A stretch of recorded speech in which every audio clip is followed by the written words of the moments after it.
방통위원장 탄핵 사건에 관한 제2차 변론기를 진행하겠습니다. 출석을 확인하겠습니다.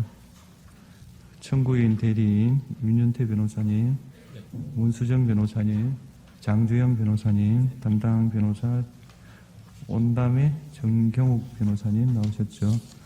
피청구인의 방통위원장님 나오셨고요. 그 다음에 정론이죠. 정론의 최창호 변호사님 나오셨고요. 진행 순서는 정인신문 먼저 하고요. 서면 확인, 증거조사, 재판관 질문 이렇게 하겠습니다. 정인신문 하겠습니다. 여기 나오셨습니까? 예. 됐어요. 다 확인했죠?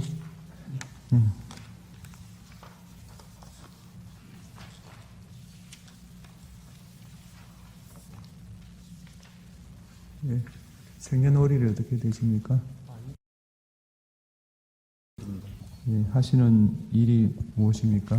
지금 방송통신위원회에서 기획조정관으로 근무하고 있습니다. 앉으십시오. 정인의 정언으로 인하여 본인, 친족이었던 사람, 법정대리인, 후견감독인, 형사소추 또는 공소제기를 당하거나 유죄 판결을 받을 사실이 드러날 염려가 있는 경우 그 사유를 소명하고 정인을 거부할 수 있습니다. 정인이 선설하신 후에 개별적인 신문 사항에 대해서도 같은 이유로 정언을 거부할 수 있습니다. 그 다음에 선설하신 후에는 경험하지 않은 사실을 경험한 것처럼 또는 기억이 불분명한데 분명한 것처럼 이렇게 진술하면 위정죄로 처벌받을 수 있습니다. 예, 선서하십시오.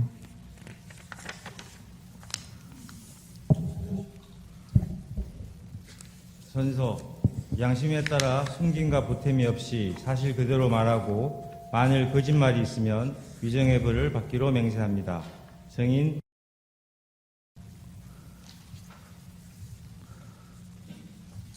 네, 청구인 주신문 하십시오.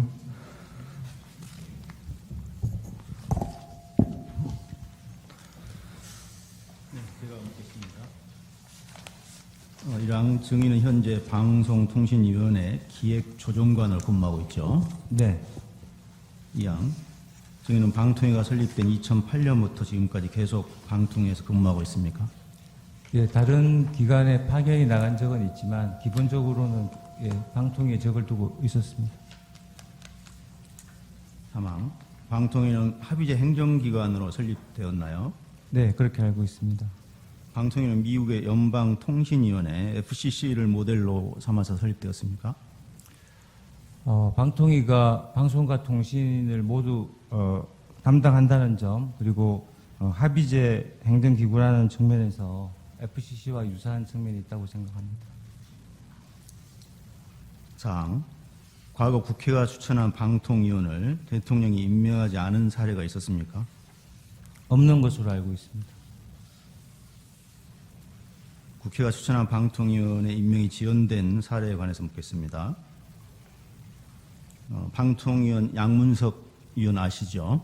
네, 알고 있습니다. 국회가 2010년 5월 19일에 의결하여 양문석을 방통위원으로 추천했었죠. 네, 그렇습니다. 양문석의 결격 사유에 대해 논란이 있었으나 대통령은 59일 만에 임명했습니까? 예, 당시 대통령께서 임명하셨습니다. 그다음 방통위원 고삼석 의원입니다. 국회가 2014년 2월 27일에 의결을 하여 방통위원으로 고삼석을 추천했죠. 네, 그렇습니다. 이양 고삼석의 결격 사유에 대해 논란이 일자 방통위는 2014년 3월 13일 법제처에 법률 해석을 의뢰하였고 법제처가 5일 만인 3월 18일 결격 사유에 해당한다는 회신을 보냈죠. 알고 계십니까? 예, 법제처에 법률 해석을 의뢰했고 법제처에서 그 회신을 한 걸로 알고 있습니다. 그러니까 결격사유에 해당한다는 회신을 예, 그렇게 알고 있습니다. 사망. 국회 입법조사처는 2014년 3월 27일에 방통위법에 야당목 추천 권한이 명시되어 있고 결격사유에 해당하는지에 관하여 협의 또는 광의의 해석 여지가 있을 때는 추천권자인 국회의 해석이 우선 존중돼야 한다고 해석했습니까?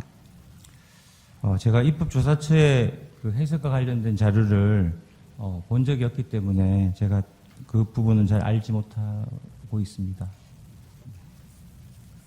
사항, 대통령은 국회에서 선출된 지 3개월여 만인 6월 9일에 고3석을 방통위원으로 임명했습니까?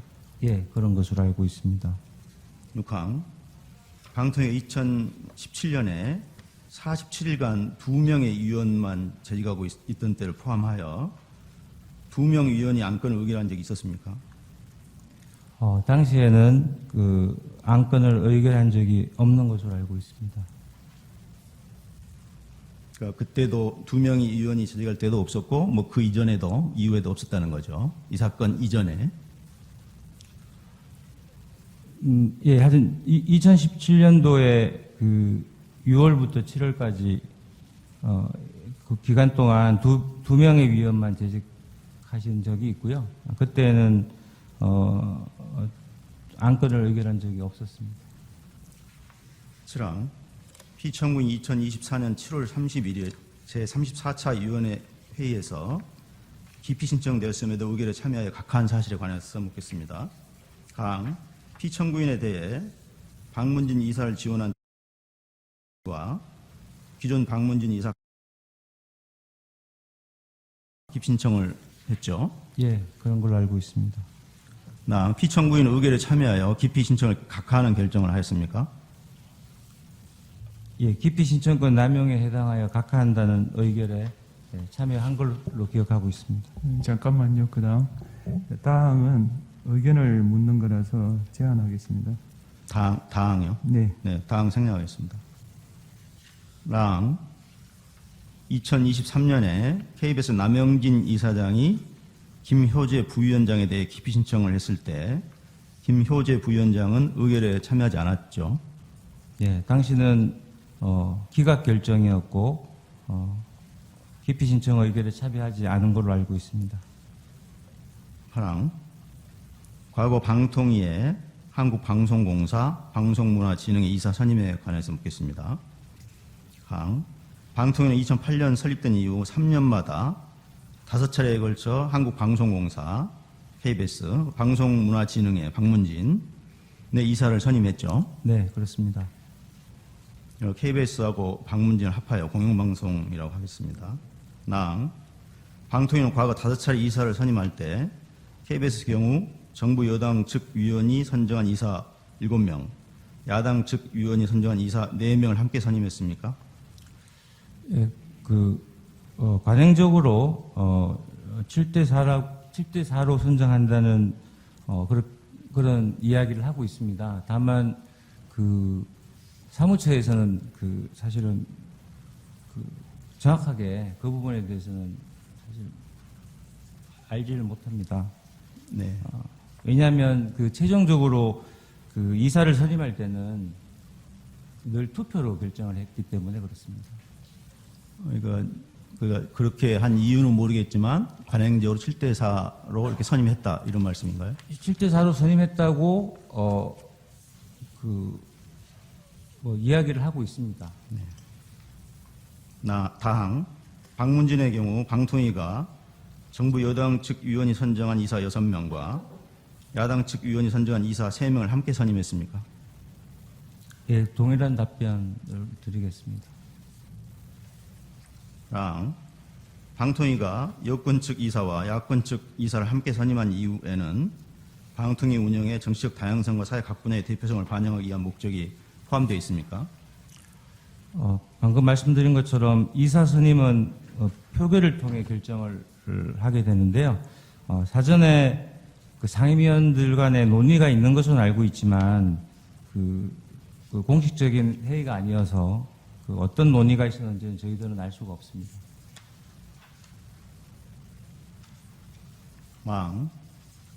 방통위가 과거 공영방송의 여권 측 및 야권 측 이사를 선임할 때마다 위원 5명이 논의하고 의견을 조율하는 절차를 거쳤습니까? 예, 통상 그렇게 한 것으로 저는 알고 있습니다. 구항 역시 7월 31일 개최된 그 34차 위원회 회의의 절차 등에 대해서 묻겠습니다. 강, 이 회의에서 4개의 안건, 즉 방통위 부위원장 호선에 관한 건, 위원 기피 신청에 관한 건, 한국방송공사 이사 추천 및 방송문화진흥회 이사 임명 관련 후보자 선정에 관한 건, 한국방송공사 이사 추천 및 방송문화진흥회 임원 임명에 관한 건, 이 4건이 의결되었죠. 네, 그렇습니다. 지금 이 회의에 배석하셨죠? 예, 네 개의 안건이 기획조정관 소관이었기 때문에 보고자로 제가 참석을 했습니다. 그럼 증인이 회의에 배석해서 무슨 일을 하셨나요? 제가 참석은 했지만 실제로 보고는 담당 과장이 했고 주로 뭐 표결하는 절차를 밟았기 때문에 제가 특별하게 무슨 역할을 한 것은 없습니다. 그 담당 과장이 그 과장인가요? 네, 그렇습니다. 당 방통위 회의 운영 규칙에 따르면 회의를 소집하고자 할 때에는 회의 일시 장소 및 상정 안건을 정하여 회의 개최 이틀 이전에 각 위원에게 통지해야 한다라고 되어 있는데 이 회의 개최를 사전에 통지를 안 했죠? 예, 방통위 회의 운영 규칙에 긴급하거나 부득이한 사유가 있는 경우에는 예외 규정을 두고 있고, 그 회의 당일날 그 위원장님께서 그 상임위원께 통지한 것으로 저는 알고 있습니다. 그러니까 사전에 회의 개최를 통지하지 않는 사유, 긴급을 요하거나 부득이한 사유가 있었나요?를 제가 라항에서 물으려고 했는데 지금 말씀은 그냥 위원장이 당일날 통지한 것을 알고 있다 이런 뜻인가요? 예, 위원장님께서 긴급을 요하거나 부득이한 사유가 있다고 판단을 하셨고 다른 상임위원도 동의를 했기 때문에 회의가 진행된 것으로 저는 알고 있습니다. 망 24년 7월 31일에 임명된 피청구인과 김태규 위원이 임명 당일에 그러니까 7월 31일에 의결에 참여했죠. 네, 그렇습니다. 네, 파항도 제안하겠습니다. 의견을 묻는 것으로 보입니다. 사항 그 회의가 개최된 7월 31일의 일정을 시간 순서대로 이렇게 정리를 해봤는데요. 맞는지 한번 보세요. 9시 20분 대통령의 피청구인 임명 및 과천 정사 출근 10시경에 증인이 공영방송 이사 지원서 및 국민의견 수렴 내용을 피청구인들 비서실로 전달 그다음에 11시에 피청구인 취임식 있고 13시에 전체회의 안건 초안 보고했고 16시에 전체회의 공지했고 17시에 34차 전원회의 개최했고 18시 45분 회의 종료의 순서대로 진행된 건 맞습니까? 시간 순서는? 예, 대략 제가 정확한 시간은 뭐 기억하지 못합니다만은 전체적인 내용은 맞다고 생각합니다. 증인이 13시에 피청구인들에게 34차 전체회의 안건 초안을 보고했습니까? 네, 보고 드렸습니다. 어떤 내용으로 보고 드렸나요? 그냥 안건이 이렇게 있다라고만 보고 드린 건가요? 어떤 내용의 보고를 드렸습니까? 안건의 내용을 저희들이 보고를 드렸고, 그리고 뭐 위원장님과 상임위원께서 의견을 주셔서 또 그런 부분은 새로 안건에 반영하고 그렇게 했습니다. 그럼 어떤 의견을 주셨고 어떻게 반영하셨나요? 그러니까 예를 들면 그 이사 지원자들 중에 누구를 후보자로 할 것인가 하는 부분에 대해서 제가 여쭤봤고 거기에 대해서 별격 사유가 없기 때문에 그 지원자 모두를 후보자로 하자 뭐 이런 말씀을 주셨었습니다. 장 묻겠습니다. 증인이 피청구인들 그 비서실에 그러니까 이제 위원장하고 부위원장 비서실에 지원 서류를 전달할 때 지원자들을 성별, 직업별, 전문 영역별 등으로 분류해서 전달하나요? 했습니까? 저희는 지원서, 결격 사유 확인 결과, 그리고 국민 의견 수렴 자료를 지원자 접수 순서대로 출력해서 드렸습니다. 그러면 지원 서류를 분류하지 않고 접수 순서대로 편찬한 채로 전달했습니까? 예, 그런 걸로 알고 있습니다. 장, 증인이나 사무처에서 피청구인들의 심사를 돕기 위해 지원자들의 가점이나 감점 등 점수표, 참고사항 등을 만들었나요? 투표를 통해서 선임 절차를 진행하는 구조이기 때문에 사무처에서는 가점, 감점 등 점수표를 작성하지는 않습니다.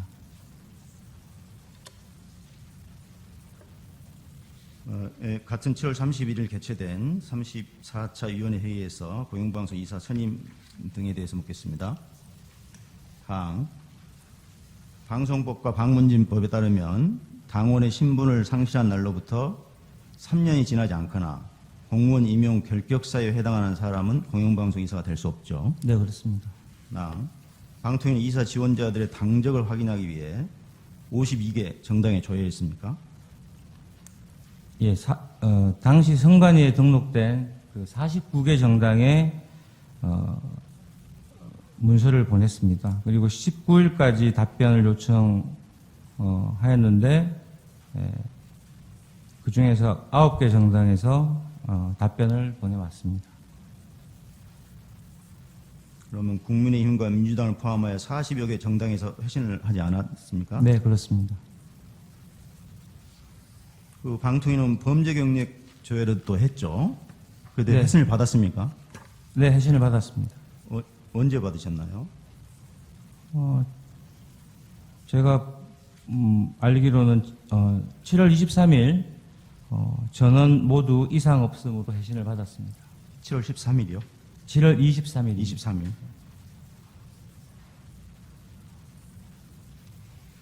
그럼 이것은 라고 묻겠습니다. 이제 당적이 문제 되겠는데요. 지원자에게 법률상 결격 사유가 있는지, 그러니까 그 당원 신분을 상실했는지, 3년이 지났는지는 무엇을 근거로 확인했습니까?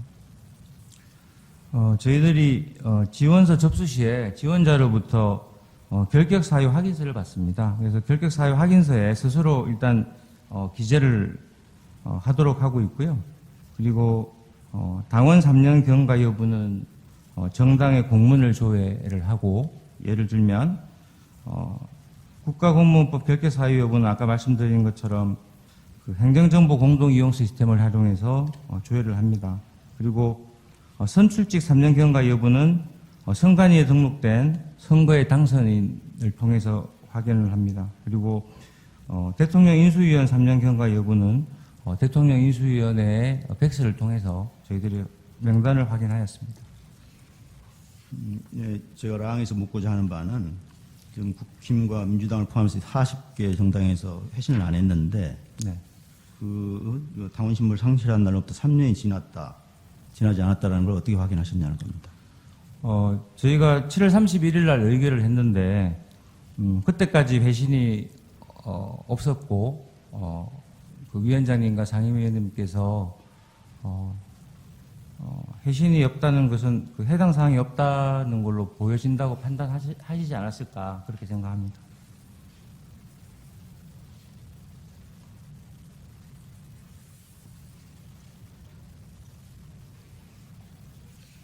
그럼 증인은 방통위가 보낸 지원자의 당적 조회, 본조경력 조회는 생략했습니다. 당적 조회에 대한 회신이 오지 않았다는 사실을 피청구인들에게 보고했습니까? 네, 보고 드렸습니다. 한국방송공사 이사 지원자는 53명, 박문진 이사 지원자는 32명이었습니까? 네, 지원자는 그렇습니다. 이사 지원 서류의 총 분량은 모두 몇 페이지 정도 되었습니까? 분량이 네, 어느 정도 되었나요? 지원 서류가 약 한 1,600페이지 정도가 되었고요. 그 중에서 경력을 정빙하는 서류가 한 1,000페이지 정도 됐던 걸로 제가 알고 있습니다.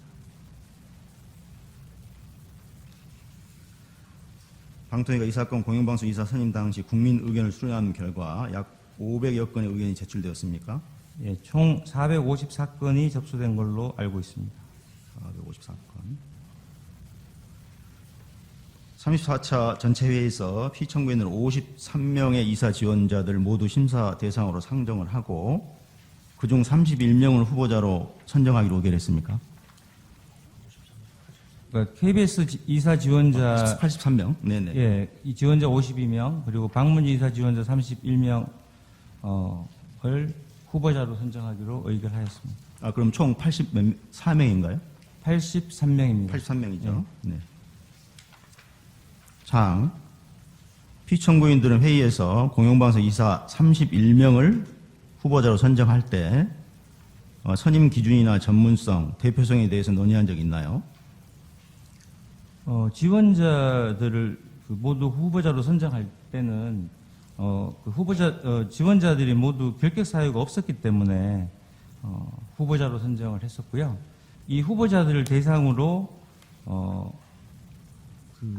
실제 이사를 선임할 때에는 두 분께서 그런 것까지 고려해서 투표하지 않았을까 그렇게 생각하고 있습니다.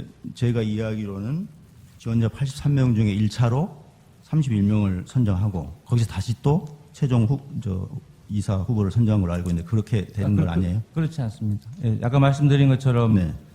KBS 이사 지원자 52명, 방문진 이사 지원자 31명을 후보자로 선정하고 이 후보자 전체를 대상으로 해서 그 중에서 이사를 선임하였습니다.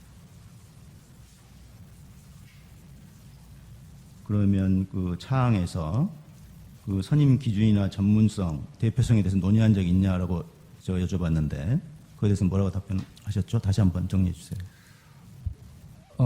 이사를 선임하는 위원회 회의에서는 별도로 개별 이사에 대한 논의는 없었습니다. 다만 그 투표를 하실 때 그런 부분들을 감안해서 하시지 않았을까 그렇게 생각하고 있습니다.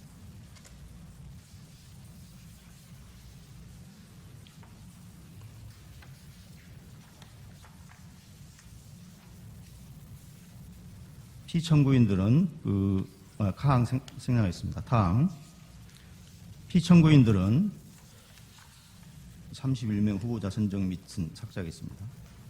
피청구인들은 13명의 이사 선임을 그러니까 13명은 한국방송공사 이사 7명, 방문진 이사 6명입니다.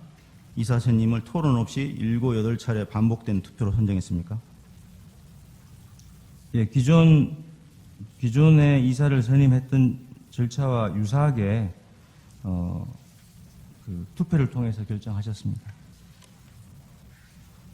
피청구인은 회의 시작 후 끝날 때까지 중간 휴식 시간을 제외하고 1시간 35분 동안 안건 의결을 모두 처리했습니까? 예, 그 정도 시간이 걸린 걸로 알고 있습니다.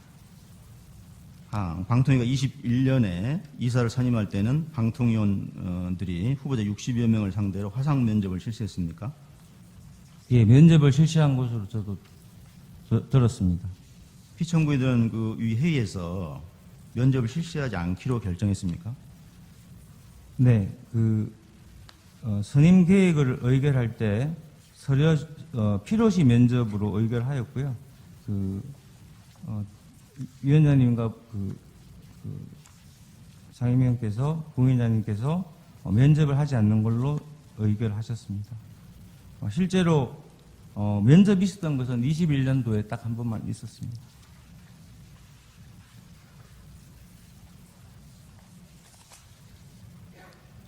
그왕 방문진 이사로 선임된 지원서에 KBS, MBC, SBS, YTN, EBS 시청자위원으로 재직 중이라고 기재했죠.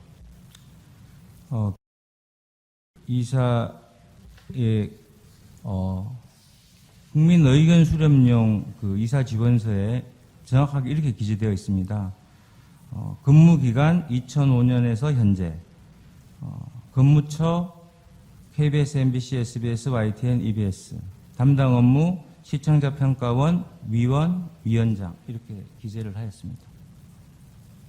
그러니까 그 기준이 현재까지로 되어 있으니까 지원서 접수한 시에는 재직 중인 걸로 되네요. 그러니까 그 부분을 2005년부터 현재까지 이 해당 방송사에서 계속 시청자 평가원, 위원장으로 했다는 의도로 작성을 했는지 여부는 좀 단정적으로 말씀드리기 어려울 것 같습니다. 예를 들면 해당 기간을 압축해서 이렇게 그냥 전체적으로 기재한 것으로도 볼 수 있기 때문에 제가 그 부분에 대해서는 단정적으로 말씀드리기 어려울 것 같습니다. 그 2024년 7월 기준으로 EBS를 제외한 나머지 방송사의 시청자 위원은 아니었죠. 그러면 네, 김동률. 제가 알고 있기로는 그 당시는 EBS 시청자 위원만 하신 걸로 알고 있습니다.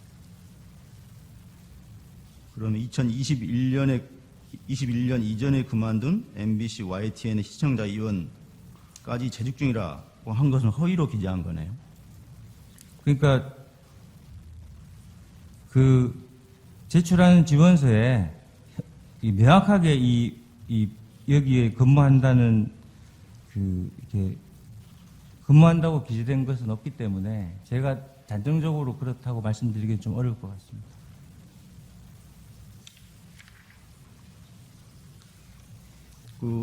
이와 같은 허위 기재 내용이 선정 과정에서 논의되었습니까?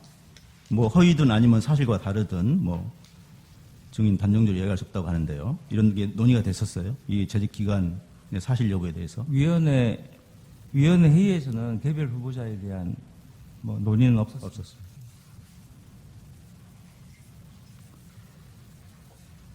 피청구인들이 회의에서 야권 이사로 그 한국방송공사 4명, 박문진 3명을 함께 선임하지 않은 이유는 뭔가요?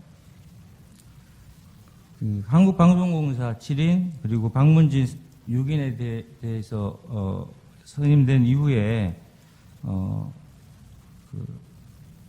두 표를 득표한 자가 계속 나오지 않았기 때문에 당일 투표를 종료하고 나머지 KBS 이사 4분, 박문진 이사 3분에 대해서는 추후에 논의하기로 하였습니다. 그러니까 증인 말은 2표를 득표한 사람만 먼저 선정하고 그 다음 그러니까 17명하고 6명, 13명은 투표를 해서 선정하고 나머지는 득표를 못했기 때문에 선정을 못했다는 건가요? 투표가 나오면 이제 선정이 되는 것으로 정하셨는데요. 6분, 7분이 나온 이후에는 2표를 득표한 분이 나오지 않아서 그 투표 절차를 종료하고 추후 논의하기로 그 당시 하였던 걸로 제가 알고 있습니다. 더왕 피청구인을 위 회의에서 선임하지 않은 야권 이사들 선임과 관련하여 향후 언제 어떻게 선임할지에 대해서 의결하였습니까? 구체적인 의견은 없었고 나머지 이사분들은 추후 논의하기로 했던 걸로 저는 기억을 하고 있습니다. 더왕 이 회의에서 박문진 이사로 지원한 성보영이 박문진 감사로 선임되었습니까? 네, 감사로 선임된 걸로 기억하고 있습니다. 2018년과 21년에 이사로 지원한 사람은 감사로 선임되지는 않았다는데 그렇습니까? 예, 18년과 21년도에 감사로 선임된 분은 이사로 지원한 분은 아닌 걸로 알고 있습니다. 마치겠습니다. 예, 반대 신문하십시오.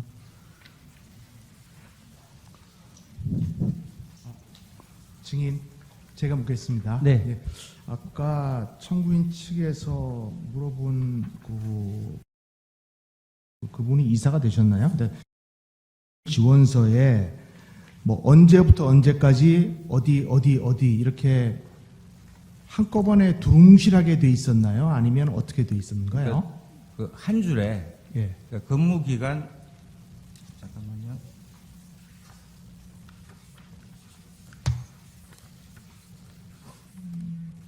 죄송합니다. 잠깐 좀 찾아서 말씀드리겠습니다. 8페이지쯤에 있는 거 물어보신 것 같습니다. 예, 그 지원서 주요 경력란의 한 줄에 그 근무 기간 2005년에서 현재 그러니까 근무처 KBS, MBC, SBS, YTN, EBS 담당 업무 시청자 평가원, 위원, 위원장 이렇게 기재되어 있습니다. 그러니까는 2005년부터 7년까지인데 2005년부터 현재까지 기간은 그렇게 돼 있고 KBS 뭐 어디 그러니까 한꺼번에 전부 다 한 것이 아니라 KBS도 뭘 하고 EBS도 뭘 하고 그렇게 했다는 취지로 해석할 수도 있는 거죠.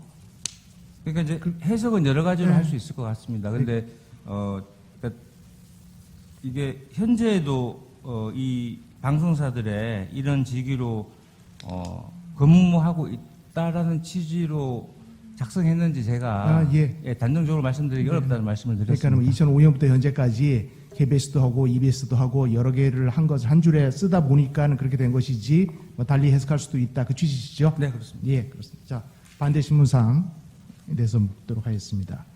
국회에서 이동관, 김홍일 위원장, 그다음에 이상인 권한대행, 여기 있는 피청구인 등 방통위원장 및 권한대행에 대하여 지속적으로 탄핵 소추를 발의하고 현재 피청구인에 대해서는 탄핵 소추가 의결된 사실을 알고 있죠. 예, 알고 있습니다. 국회에서 그렇게 하는 이유는 뭐라고 생각하는가요? 뭐라고 알고 계시는가요?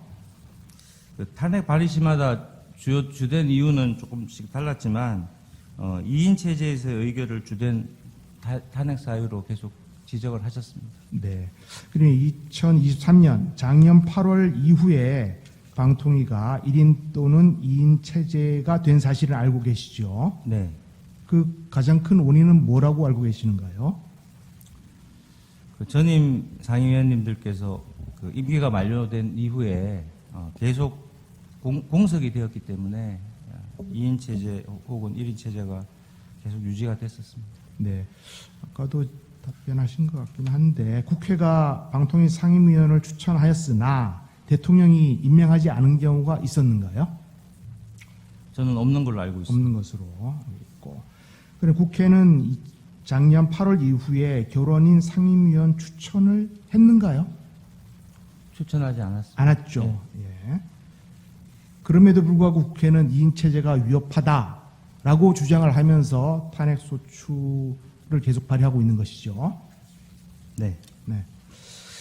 위원장 탄핵으로 인해서 방통위가 사실상 이제 1인 체제, 권한대행 체제로 되고 있는데 업무 추진하는데 좀 어려움이 있는가요? 어떻습니까? 예, 그 방통위법의 그 위원회 심의 의결 사항으로 29가지가 열거되어 있습니다. 그래서 그 29가지를 심의하고 의결하는 것이 방통위의 주된 업무인데 현재로서는 그 주요 사항 29가지에 대해서 심의 의결할 수 없는 그런 사항이 있습니다. 그러니까 독임제로 운영되는 일반적인 방통위 운영하는 것 말고 심의 의결을 해야 되는 가장 중요한 회의체 기구로서의 방통위 기능은 지금 마비되어 있다 그 말씀이죠. 네, 그렇습니다. 이 문제가 됐던 올해 24년 7월 31일 제34차 위원회인데 여기 회의가 열렸던 곳이 그 이전과는 다른 곳에서 개최된 것인가요? 늘 위원회 회의가 열리는 그 장소에서 그날도 회의를 진행했습니다. 그러면 방통위가 지금 과천청사 이동에 있죠. 네, 그렇습니다. 그게 언제부터 거기에 갔죠? 저희가 박근혜 정부 그때 때 제가 봤습니다. 과천으로 옮긴 걸로 제가 저는 기억하고 있습니다. 저는 밀실에서 했다 그래서 조그만 방에 따로 들어가서 한 줄 알았더니 그게 아니라 계속 동일한 장소에서 했다 그 말씀이죠? 네, 그렇습니다. 네. 방통위원 임명 관련 물어보겠습니다. 그러니까 지금 피청구인 이준숙 위원장께서 작년도 23년 8월 21일 국민의힘 몫으로 방통위원 상임위원으로 추천된 사실이 있는데 그 사실 알고 계시죠? 네, 저도 언론을 통해서 들었습니다. 네. 그때 상임위원으로 임명되지 않은 사유를 혹시 알고 계시는가요? 제가 정확한 사유는 제가 모르겠습니다만 하여튼 국회에서 추천 의결이 되지 않은 것으로 알고 있습니다. 그렇죠. 국회에서 추천 의결 자체가 되지 않았죠. 그리고 방통위는 작년 8월 임기가 만료된 김효재, 김현 상임위원의 후임 상임위원 추천을 국회에 요청한 사실은 있습니까? 예, 늘 상임위원 임기가 만료될 때가 되면 통상 한 달 전쯤에 그 추천 요청을 한 걸로 제가 알고 있습니다. 그러면은 상임위원 추천을 언론에 보니까 여러 번 한 것으로 돼 있는데 언제 했는지는 대충 기억을 하시는가요? 제 기억으로는 그러니까 23년 3월에 한 분이 임기 만료가 되기 때문에 23년 2월에 추천 의뢰를 했고요. 그리고 8월에 이제 23년 8월에 또 두 분이 임기가 만료되기 때문에 23년 7월에 한 적이 있습니다. 그리고 또 23년 11월에 추천 의뢰를 또 한 적이 있고 올해 이제 21대 국회가 종료가 되고 22대 국회가 새로 시작됐기 때문에 올해 7월에 지금 비어 있는 세 분에 대해 추천 의뢰를 제가 한 걸로 그렇게 기억하고 있습니다. 네, 그러니까 작년 3월, 7월, 11월 그리고 올해 7월에 여러 차례에 걸쳐서 이렇게 상임위원 추천해달라고 방통위에서는 요청을 했는데 이게 국회에서 이렇게 하지 않고 있는 이유는 혹시 알고 계시는가요? 뭐 그 부분을 저는 잘 모르고 있습니다. 네.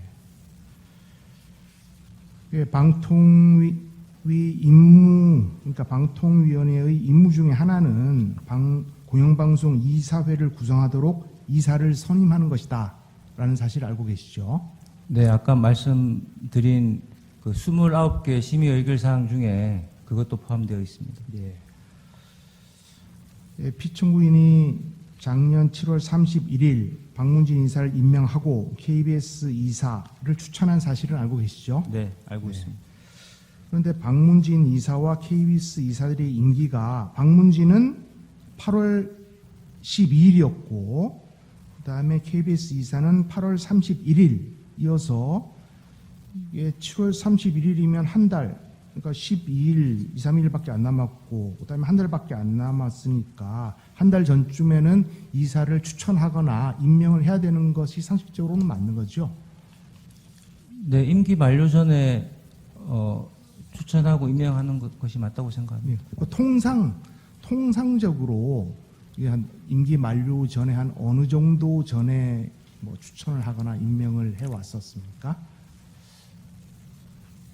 통상은 8월쯤에 했던 걸로. 그러니까 이게 박문진 이사는 8월 12일 날 임기가 만료되니까 그러니까 그 이전에 그러니까 항상 그 이전에 했습니다. 그 이전에 했고 그 3대2 비율 관련 물어보겠습니다. 예, 방통위가 2008년 2월에 설립된 것이죠. 네, 그렇게 기억하고 있습니다. 방통위 출범 이후에 22년 5월경에 문재인 정부가 출범하기까지 새 정부 출범에 맞추어서 위원장이 사퇴한 사례가 있습니까?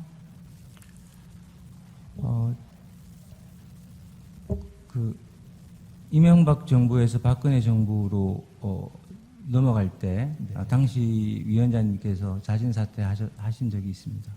한 번 네, 있었습니다. 예. 방통위원장의 자진 사퇴 또는 정부 교체 시기와 그다음에 위원장 임기가 불일치함으로 인해서 대체로 여당 우위, 여는 3, 야는 2의 비율이 대체로 유지되었는가요? 어떤가요? 야가 이렇게 또 야권 성향 여3 야 2의 구조가 대체적으로 유지된 걸로 저는 이해하고 있습니다. 예. 한상혁 위원장께서 20년 8월 1일부터 23년 5월 30일까지가 근무하신 것 같은데, 그러니까 이명박 대통령에서 박근혜 대통령으로 넘어갈 때 위원장 한 분이 사퇴를 하셨는데 한상혁 위원장은 이제 새 정부가 출범했음에도 불구하고 1년 이상 직을 유지하신 거죠. 네, 그렇습니다. 이게 FCC 미국의 FCC의 모델이 되었는지는 모르겠는데 하여튼 그 미국의 FCC 위원장은 위원 중에서 대통령이 지명을 하는 것인가요? 거기는? 예, 저는 그렇게 알고 있습니다. 네, 지명을 하는데 정부가 바뀌어 가지고 위원장이 물러나더라도 위원으로서 잔여 임기 동안 활동이 가능하기는 하지만 관례적으로 사퇴를 하고 그렇게 하는가요? FCC에서는? 예, 저는 관례적으로 FCC의 경우 그 위원장이 사퇴를 하는 걸로 그렇게 알고 있습니다. 관례적으로 사퇴를 하는 것으로 그냥 알고 계시는 거고. 그러면 FCC에서도 여3, 야2 뭐 이런 비율이 유지되는 것인가요? 예, 저는 그렇게 알고 있습니다. 예. 기피 신청 관련해서 물어보겠습니다. 이게 박문진 이사 공모에 지원한 이 두 분이 계시는데 이분 두 분이 작년 올해 7월 31일 날 피청구인에 대한 기피 신청을 한 사실을 알고 계시죠? 네, 알고 있습니다. 그래서 2인 체제에서 위원장인 피청구인에 대해서 기피 신청을 해서 그러면 이제 한 사람만 비부위원장 한 사람만 남게 되는데 그러면 한 사람만 나오면 방통위는 합의제 기관으로서는 뭐 기능을 못하는 게 너무나 당연하죠. 네, 그렇습니다. 제가 조금 이상하게 생각하는 거는 송의원 이분들은 박문진 이사가 되고 싶다고 하면서 지원서를 내신 분인데 이게 지원서를 내면서 또 위원장에 대한 기피 신청을 하면 결국 이사 선임이 안 될 텐데 그러면 이거 이사가 되고 싶어서 지원을 했는지 뭐 방통위를 마비시키려고 냈는지 뭐 이런 내용은 뭐 정확히는 모르시겠죠. 예, 제가 그분들이 어떤 의도로 그렇게 하시는지는 제가 그럼 결국 이렇게 잠깐만요. 4항, 5항은 제안하겠습니다. 예. 그러면 이제 기피 신청을 해서 1인 체제가 되면은 뭐 회의는 이제 불가능한 것이죠. 회의체로서 방통. 네, 그렇습니다. 예. 자, 언론을 보니까 국회에서 방통위 예산을 삭감했다고 하는데 한 얼마 정도 삭감이 되었습니까? 예, 예결위에서 62억 정부 안에서 62억이 삭감되었습니다. 그게 뭐 삭감 사유는 혹시 알고 계시는가요? 주로 뭐 2인 체제에서의 의결 이런 게 주된 사유로 되어 있습니다. 네. 그리고 뭐 예산 이게 60억 사망하고요. 4항 제안하겠습니다. 사항도 제안하시죠. 네. 네. 자, 마지막에 몇 개 물어보겠습니다. 2014년도에 대통령이 이제 법제처가 일부 경력이 자격 요건에 부합하지 않는다고 해서 회신한 고삼석 위원을 아까 보니까 나중에 임명했다고 했는데 나중에 고삼석 위원을 임명한 이유는 뭐죠? 제가 임명한 이유를 정확하게 알지는 못하지만 그 당시에 그 법제처에서 하여튼 그 자격 요건이 안 되는 것으로 요건 해석이 오고 난 이후에 그 고삼석 의원님께서 국회에서 2급 상당의 그 보직을 받아서 방통위 설치법에 따른 그 자격 요건을 갖추게 되신 걸로 저는 그렇게 알고 있습니다. 아, 그렇습니다. 보직을 받아서 자격 요건을 갖추었다는 게 좀 이해가 안 되긴 하는데, 예. 그러면 이번 24년 공영방송 이사 선임을 할 때 아까 그 투표를 통해서 했다고 하는데 2인이서 둘 다 5 이렇게 찍어야지 된다는 그 취지신가요? 그러니까 두 분이서 같은 후보자에 대해서 다 그러니까 기표를 하신 경우에 네. 선정이 된 걸로 그렇게 이제 보는 걸로 그렇게 그 당시 정했었습니다. 그러면 그 전에 투표할 때는 그 전에는 다른 방식으로 선임을 했는가요?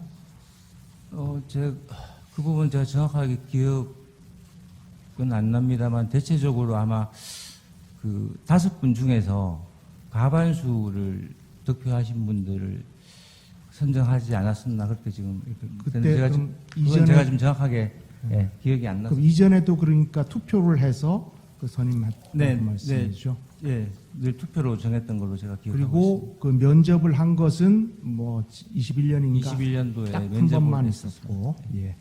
그리고 통상 뭐 7대 7 플러스 4, 그다음에 박문진은 6 플러스 3으로 하는 것은 그게 무슨 관례 비슷한 것이지 무슨 규정이 있거나 한 뭐 그런 것은 아니죠. 예, 법에는 KBS 이사 11명을 추천하고 박문진 이사 9명을 임명한다는 규정이 있고요. 그거를 여야가 어떻게 뭐 배분한다든지 하는 그런 규정은 없습니다. 네, 이상입니다. 네, 몇 가지만 더 주셔서 이거 사용해 보세요.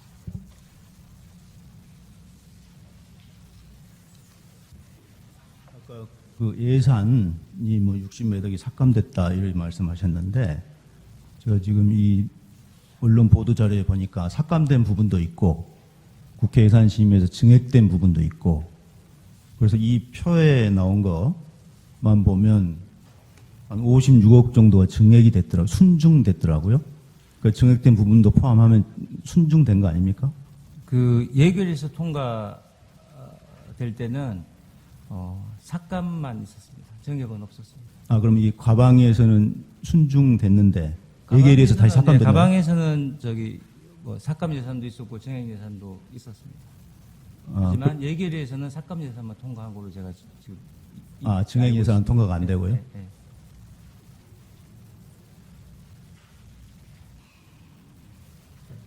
네, 마치겠습니다. 예, 저도 몇 가지 질문. 네, 하십시오. 그 방송통신위원회에 방송통신위원하고 또 그 방송통신심의위원이 있지 않습니까? 네. 그 심의위원 두 사람에 대해서는 대통령이 임명을 하고 국회 추천한 그 심의위원 두 명에 대해서는 임명을 하지 않았습니다. 알고 있습니까? 네, 그런 사실이 있는 걸로 알고 있습니다. 그 임기가 언제 종료됐죠? 임명하지 않은 상태에서 그 부분 제가 좀 정확하게 기억을. 2024년 6월 말 아닌가요? 예, 제가 그 정확하게 저기 그 부분에. 그걸 모르세요? 그러니까 심의위원. 내용은 네. 아는데 정확한 네. 날짜나 이런 부분에 대해서 제가 좀 기억을 못했어요. 네. 근데 대통령이 임명을 하지 않은 이유가 뭐라고 생각하십니까? 뭐 결격 사유가 있다든지. 뭐 대통령의 임명과 관련해서는 제가 좀 말씀을 드리기가 좀 어려울 것 같습니다. 그 다음에 주신문 이양 관련해서 그 다른 기관에 좀 파견을 나갔다고 하셨는데요. 네. 어느 기관에 그 파견 나간 기관은 어떻게 됩니까? 제가 2년 민간 근무 휴직으로 나간 적이 있고요. 민간 근무요? 예. 그 당시 그런 제도가 있었습니다. 방송통신위원회에서. 그 당시에는 이제 정보통신부였습니다. 그때 2008년 이전에. 예. 그럼 방송통신위원. 방송통신위원회가 설립된 이후에는 2015년도에 제가 1년간 대학교에 1년간 나가 있었고요. 대학교에 파견을. 파견이라기보다는 그것도 그 민간 근무 휴직 개념으로 뭐 사직을 하고 나간 겁니까? 그런 아니면 건 아닙니다. 휴직을 하고 나간 겁니까? 그런 건 아니고요. 그 당시 그런 제도가 있었습니다. 그리고 제가 19년도에는 국립외교원에 1년간 교육 갔었고요.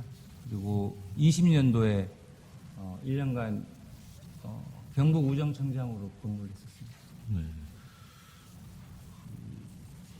3쪽 마지막 4쪽 관련해서 그 표결을 통해서 이사 선임을 했다고 그러는데 구체적으로 어떻게 표결을 하는 겁니까?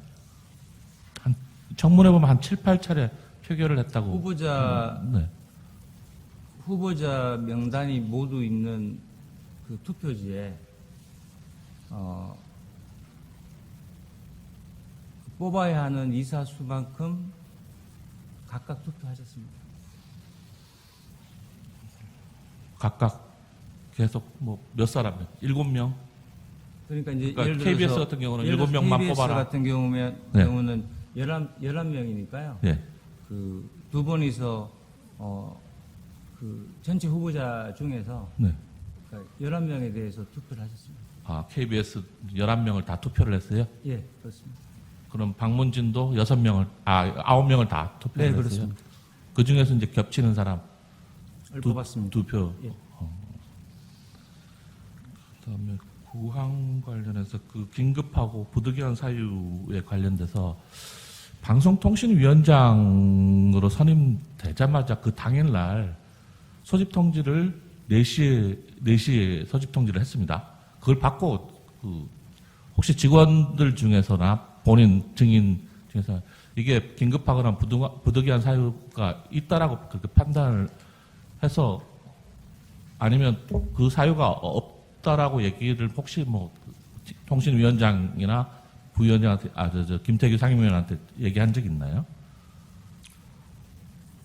아까 말씀드린 것처럼 위원장께서 그렇게 판단하셨고, 그러니까 통보받은 상임위원님도 그 회의 개최에 대한 동의를 하셨기 때문에 회의가 개최된 것이고요. 제가 그 부분에 대해서 특별하게 뭐 말씀드린 부분은 없습니다. 중간에 상의한 적은 없어요? 제가요? 예. 제가 상의해 드린 적은 없습니다. 통상 그러면 과장이라든지 또 누가 뭐 같이 상의를 한 적은 없습니까? 이건 대단히 중요한 사항인 것 같은데 절차적으로 중요한 위법 사항인 것 같은데요. 그 부분에 대해서 서로 소통이 없었다는 건 좀 이해가 안 되는 것 같은데요. 저희 회의 운영 규정에 긴급하거나 부득이한 사유가 있는 경우에 예외를 한다고 되어 있고, 위원장께서 그렇게 판단하셔서 진행을 했고, 다른 상임위원께서도 동의를 하신 거기 때문에 저는 절차상으로 위법하다고 생각하지 않습니다. 절차상으로 위법하다고 생각하지 않아요? 예. 그럼 과거에도 이렇게 긴급하거나 뭐 부득이한 사유로 판단해서 그 당일날이라든지 아니면 소집 통지 없이 회의를 진행한 사실이 있습니까? 제가 그 부분에 대해서는 모릅니까? 예, 잘 모르겠습니다. 기획조정관이 이게 주무부서 아닌가요? 그 부분에 대해서 예, 판단을 안 하셨어요, 그냥? 기획조정관이 그 주무부서이긴 한데 제가 계속 기획조정관만 한 것은 아니기 때문에 이전의 사례를 정확하게 알지는 못합니다.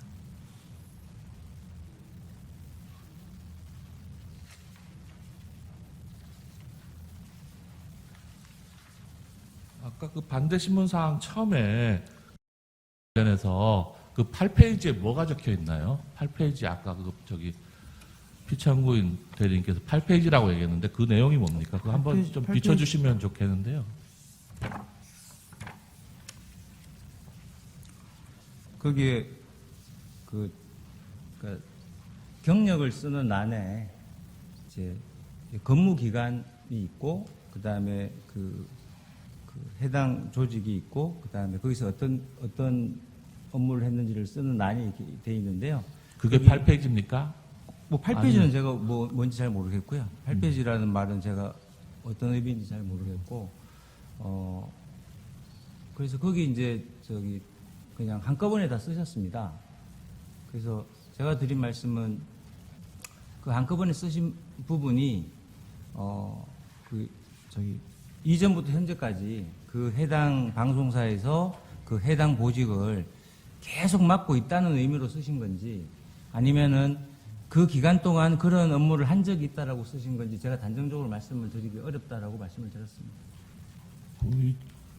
지금 이렇게 중요한 직책의 이력을 기재하는 난에 그렇게 KBS, MBC, EBS 등 YTN 등 뭐 공영방송에 대해서 시청자위원으로 그래도 중요한 직책일 것 같은데 그걸 한꺼번에 뭉뚱그려 쓸 수도 있나요? 제 같은 경우는 저도 뭐 선거 관련해서 이렇게 이력서를 쓰다 보면 날짜가 굉장히 중요하거든요. 언제부터 언제까지 이렇게 중간에 끊겨 있으면 끊긴 부분도 다 표현을 하는 게 맞는 것 같은데 그 부분에서 뭐 체크를 하진 않았어요? 나누어서 쓰셨으면 더 좋았을 거라고 생각합니다. 더 좋았을 거라고요? 예, 이상입니다. 지금 하십시오. 아까 8페이지라고 해서 오해가 있는 것 같은데 주신문상 청구인 측 주신문상 9-8페이지에 거에 있는 것을 8페이지라고 말씀드렸고 제가 아까 여쭤본 거는 그게 2005년부터 현재까지라는 거기에 보니까는 KBS, MBC, SBS, YTN, EBS가 그러니까 지금 말씀하신 대로 뭐 2005년대는 KBS, 2006년도는 MBC 이렇게 쓰면 좋지만 이 양반이 아마 2005년부터 현재까지를 KBS, MBC, 뭐 쭉쭉쭉 EBS까지 한꺼번에 두루뭉실하게 다 썼다는 그 취지이신 거죠, 그러니까 한 줄에. 그러니까 그렇게 쓰셨는지 아니면 정말로 지금까지 현재까지 그렇게 한글로 읽힐 의사로 쓴 건지를 제가 판단할 수가 없다는 말씀을 드린 겁니다. 제가 한 가지 확인해 보겠습니다. 그 2024년 7월 31일 방통위 브리핑 자료에 따르면요.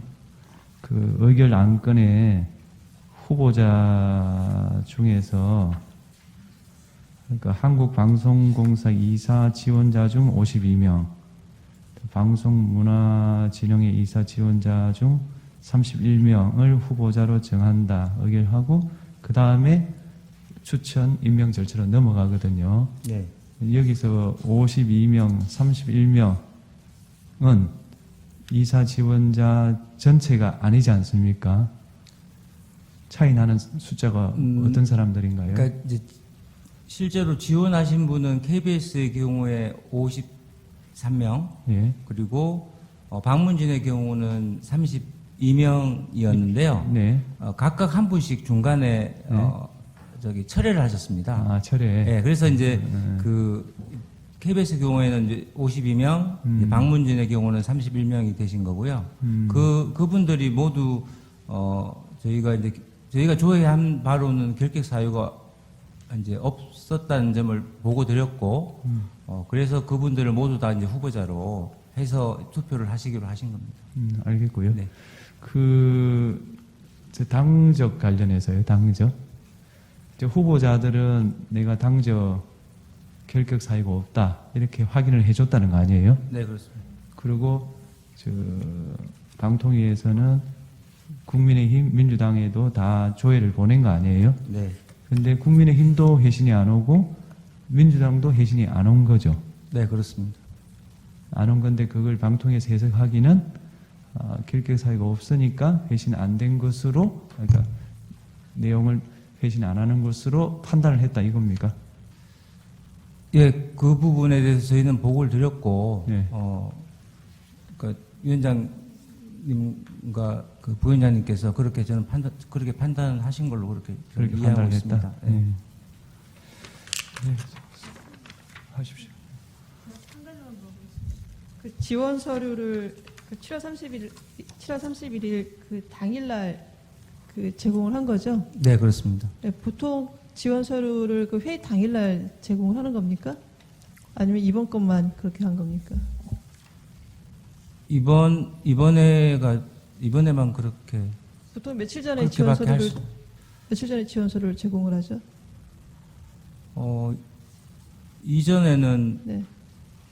지원서가 들어오고, 그리고 뭐 결격 사유 조회가 끝나면 이제 끝난 상태에서 이제 뭐 예를 들면 위원장님께서 논의를 좀 이제 하자고 이렇게 하시면 각 이제 그 상임위원실에 이렇게 넣어드리고 그랬던 걸로 제가 알고 있습니다.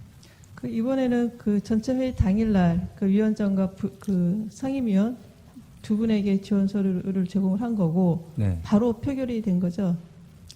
오전에 지원 서류를 드렸고 그날 오후 5시에 이제 회의가 진행. 오전에 몇 시에 제공이 한 됐습니까? 10시쯤 제공했던 걸로 제가 기억하고 이상입니다. 있습니다. 예, 하세요.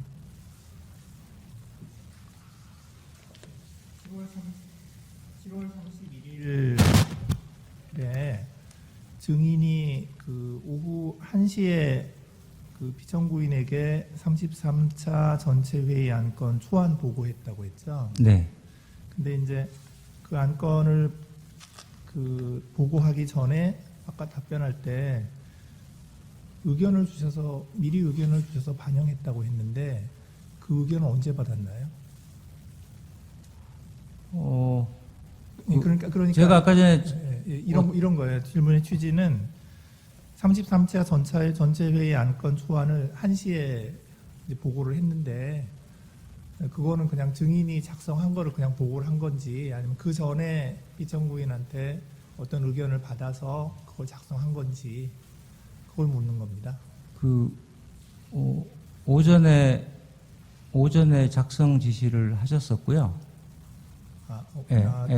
그래서 작성을 해보라고 말씀을 주셨고, 그래서 그에 따라서 저희가 1시쯤 저희들이 작성한 자료를 초안을 보고 드렸고, 아까 말씀드린 것처럼 저희 안건에 예를 들면 그 후보자 선정의 건이 있지 않습니까? 그런 부분에 대해서 그 지원자 전원을 후보자로 뭐 하자 이런 의견들을 주셔서 그런 부분들을 반영해서 안건을 이제 더 이렇게 그러니까 위원회 보고할 안건을 그렇게 만들었습니다. 그러면 최초 보고를 한 거는 언제입니까? 그날이 최초 안건을 최초입니까? 보고한 시점이 오후 1시경이었습니다. 아니요. 그러니까 오전에 뭘 지시가 있었다고. 오전에는 그러니까 지시를 하신 거고요. 저희가 무슨 자료를 뭐 안건을 가지고 와서 보고를 드리거나 그런 건 아니었습니다. 그러니까 그 오전에 그 지시를 받은 게 이제 이 안건에 관해서는 최초로 지시를 받은 겁니까? 그 전에는 지시 받은 거 그렇습니다. 없어요. 예, 예. 왜냐하면 당일 취임 당일부터 임기가 시작되셨기 때문에 당일날 저희가 받았습니다. 그 전에는 뭐 예, 지시 없었습니다. 받은 거 예, 없고요. 예.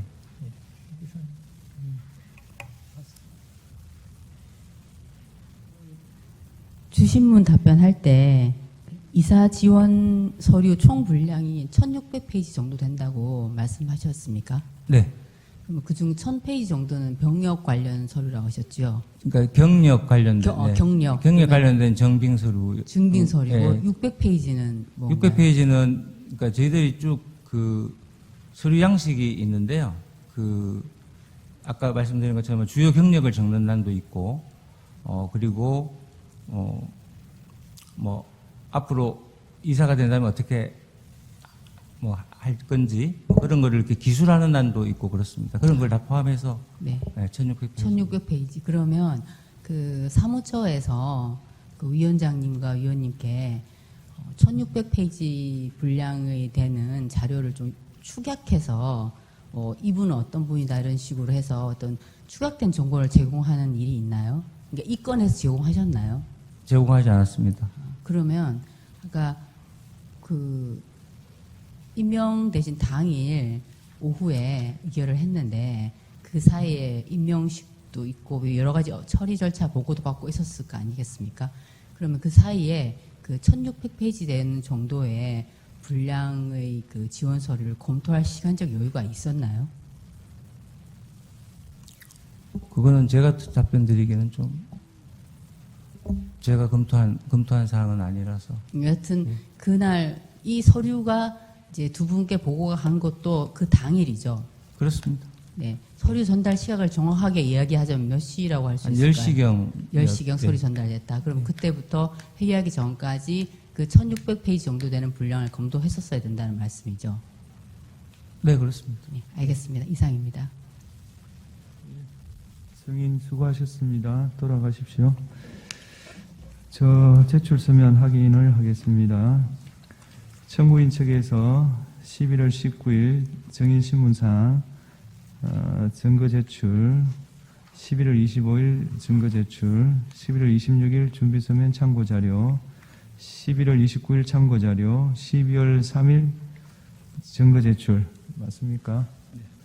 그다음 피청구인 측에서 11월 20일 준비 서면 및 입증 서류, 11월 25일자 입증 서류, 11월 26일 증거 제출 소명 자료, 11월 27일 증거 제출 소명 자료, 11월 29일 증거 제출 증인 반대 신문, 12월 1일 증거 제출 준비 서면 맞습니까? 네, 맞습니다. 예. 뭐 특별히 의견 뭐 진술할 거 있습니까? 특별히 없습니다. 예. 하십시오. 이번 건과 관련해서 가장 중요한 이슈로 등장하고 있는 것이 바로 그 2인 체제 문제인데요. 그 책임 소재가 어디에 있느냐 관련해서는 지난번 심리 때도 다뤄졌습니다만 제가 기사를 검색하는 과정에서 최민희 의원의 2024년 그러니까 올해 8월 28일에 그 인터뷰 기사를 보게 됐습니다. 네.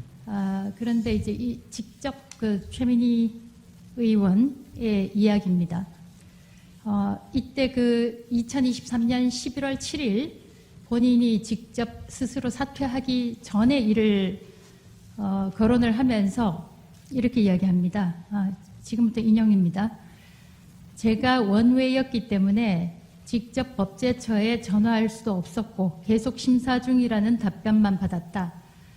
당시 민주당의 방침은 방통위가 국가기관이니까 여야 3대2의 불리한 구조라도 안으로 들어가서 최소한의 견제라도 하자. 그러려면 방통위를 잘 알고 방송통신을 잘 아는 사람을 넣자는 취지였다. 요 중간에 좀 이제 생략하고요. 그래서 그 질문이, 기자 질문이 최근 8월 9일, 그러니까 2024년 8월 9일 과방위 방송장학청문회에서 2023년 11월 7일, 요거는 이제 최민희 당시 위원장 발언입니다. 2023년 11월 7일 제가 그만두기 전 여권 측으로 인식되는 인사로부터 여야 합의로 여야 추천 몫을 같이 임명하고 그리고 제가 얌전히 있어주면 좋겠다는 취지의 얘기를 들었다고 처음으로 말했다. 사실인가? 이렇게 기자가 질문합니다. 그러니까 11월 그때 당시에 여야가 국민의힘과 민주당이 합의로 해서 방송통신위원 상임위원 3명을 추천을 하자. 이렇게 이제 협의가 오고 가고 있었습니다. 지금부터는 최민희 위원장의 말입니다. 맞다. 여야가 사실 협상하는 거다. 여야 지도부 간에 대화도 했고 협상도 했을 거다. 제가 애걸해서 방통위에 들어갈 이유가 없다. 들러리 설 수밖에 없는 여야 3대2 구조로 들어가게 됐을 때 굉장히 고민했다. 그러니까 본인한테 기회가 있었다는 얘기를 지금 하는 겁니다. 여야 3대2 구조로 들어가게 됐을 때 굉장히 고민했다. 결국은 내가 아무리 애를 써도 들러리 아닌가? 내 인생의 오점이 아닐까? 깊이 고민하고 안 들어가겠다. 내가 될 수 있는 다른 방식으로 싸우겠다고 마음먹었다. 홍익표 당시 원내대표를 만나서 타협하지 말라고 했다. 저는 이 타협하지 말라고 했다는 의미를 추천하지 말라. 국회에서 추천하지 말라. 민주당에서 사실은 추천권, 본회의 표결권을 가지고 있으니까 민주당에서 이걸 받아들이지 말라, 추천하지 말라는 의미로 저는 읽고 있습니다. 그 다음 또 최민희 위원장 발언입니다. 이동관은 탄핵시켜야 한다고 이야기하고 저도 후보를 그만뒀다. 벌써 이때 이동관 당시 방송통신위원장에 대해서 탄핵하라고 최민희 당시 후보와 홍익표 당시 원내대표가 이야기를 했다는 얘기입니다. 당시 원내 지도부와 상의하고 이동관 탄핵을 방향으로 정하고 그리고 그만둔 거다. 이게 바로 최민희 위원장의 2024년 올해 8월 28일에 직접 인터뷰, 직접 발언한 내용입니다. 그래서 이것만 보더라도 민주당이 의도적으로 국회 추천권 3인을 하지 않았다. 이렇게 볼 수밖에 없고 그 희생자가 바로 접니다. 최민희 의원은 계속해서 본인이 7개월 7일 기다렸는데 대통령이 임명하지 않았다 이렇게 주장을 하고 있지만 저는 9개월 9일 기다렸습니다. 2023년 8월 21일 국민의힘 몫으로 추천을 받았지만 본회의 표결에 올려지려면 민주당이 표결에 응해야지만 올라갑니다. 국민의힘은 국회 소수당이기 때문에 종속 변수입니다. 그래서 2023년 8월 21일부터 2024년 올해 5월 29일 21대 국회가 끝날 때까지 저는 자진 사퇴하지도 않고 9개월 9일 기다렸습니다. 그렇다면 민주당 대표가 저한테 사과를 했습니까? 하지 않았습니다. 그리고 저는 최민희 위원장은 한국정보산업연합회 통신사들도 회원사 또 통신사 이 한국정보산업연합회 회원사로 있습니다. 그리고 도 있습니다. 이런데 근무를 해서 당시 박성중 당시 의원의 표현을 빌면 여기서부터 인용입니다. 한국정보산업연합회와 SK정보산업연합회는 등 통신사 또는 ICT 기업을 대변하여 회원사들의 사업과 관련된 요구를 정부에 건의하고 정책을 수립하는 ICT 통신사의 연합체다. 실질적으로 회원사들의 이익을 대변하는 단체로 봐야 한다. 이렇게 이제 이야기를 했고요.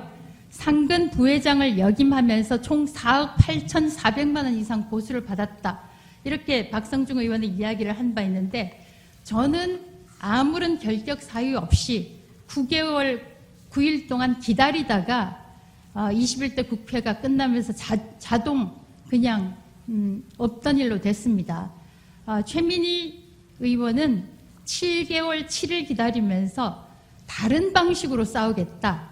이동관 탄핵하고 절대 국민의힘과 타협하지 말라. 이렇게 하고 자진사퇴했습니다. 이 말씀을 꼭 드리면서 과연 현재 2인 체제의 책임이 어디 있는지 알아주셨으면 좋겠고, 아까 기조관도 말씀을 하셨습니다만 29개 중요한 분야에서 방송통신위원회가 의결할 것이 있습니다. 그런데 수백억 원이 걸려있는 이런 의결사항도 지금 하지 못하고 있습니다.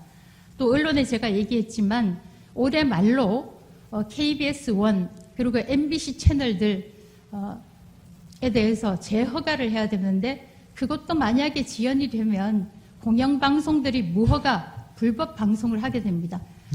다시 한번 간곡히 말씀드리겠습니다. 네. 혹시 청구인 측 반박할 것 있습니까? 네. 지금 23년 9월, 10월경 최민희 그 당시에 국회에서 의결된 그 방통위원 내정자가 요건 측 인사를 만나서 이런저런 얘기를 나눴다라고 지금 피청구인께서 말씀하셨는데요. 그 중에서 최민희 당시 내정자가 들은 얘기는 방통위 업무에 협조해달라. 얌전히 있어주면 임용하도록 해주겠다. 그런 취지의 이야기도 들었다는 겁니다. 그래서 그러면 내가 임명이 돼가지고 그냥 조용히 가만히 있으라는 얘기냐. 그런 말하자면 조건을 수락해야만 나를 임명해 준다는 얘기냐. 그런 식의 임명권 행사가 어디 있느냐. 나로서는 수용할 수 없다. 그런 취지의 발언을 회의에서 했습니다. 그리고 방금 피청구인께서 말씀하시는 그 당시에 최민희 내정자가 홍익표 원내대표하고 또 탄핵이니 무슨 그런 얘기를 하셨다고 하는데, 최민희 이 내정자는 당시에 원외, 그러니까 국회의원이 아니었고 개인의 그냥 의견을 이야기한 것이지 국회의 탄핵 절차 또는 그 방통위원 추천 의결이라는 것은 다양한 말하자면 원내의 사정이 종합돼서 그 결정되는 것이지 최민희 내정자의 개인 의견만으로 결정되는 문제가 아니다라는 것을 말씀드리고 싶습니다. 네. 서정 확인하겠습니다. 청구인 측에서 갑제 52, 53 쭉 해가지고 갑제 69까지 제출하셨죠. 피청구인 측에서 의견은 어떻습니까? 예, 동의하고 입증 취지 부인하겠습니다. 네. 피청구인 측에서 어제 21호점부터 103까지 증거를 제출했습니다. 청구인 측 의견 어떻습니까? 네, 동의하고 입증 취지 부인하겠습니다. 예. 송부 촉탁에 대해서 보겠습니다.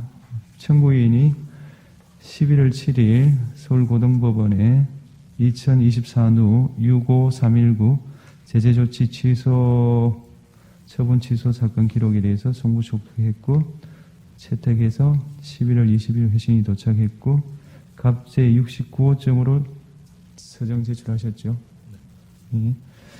그 다음 사실조회에 대해서 보겠습니다. 피청구인이 11월 11일 11군데 사실조회 신청을 했고 모두 채택하고 사실조회 사항을 직권으로 하나 추가를 했습니다. 추가한 내용은 정원의 가반수에 미달한 상태로 위원회를 구성하고 정원의 가반수에 미달한 상태로 의결한 적이 있느냐를 추가했습니다.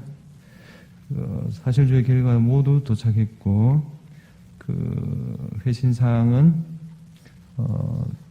좀 참조를 하시고 아까 제가 직권으로 추가한 데 대해서는 현재까지 그런 적은 없다는 것이 왔습니다.